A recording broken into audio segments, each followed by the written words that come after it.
Ito na, nagkapalo na yung dalawang warriors natin dito. Palitan. Abo nga naman, laban na laban.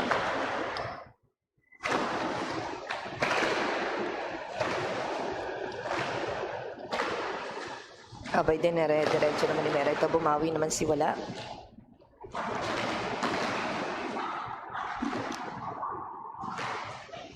Ayan, napatuloy ang palitan paluan mga boss. Ito, mukhang aabutan yung ating meron doon ha. At yung Wala, hindi tumutok ka mga boss. Ito, parehas pa yatang susuko.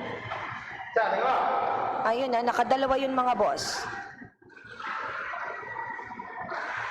At 3 bagsak na yung meron, hindi na nakabawi yun. Kaya naman congratulations at maraming salamat po sa mga tumalpak.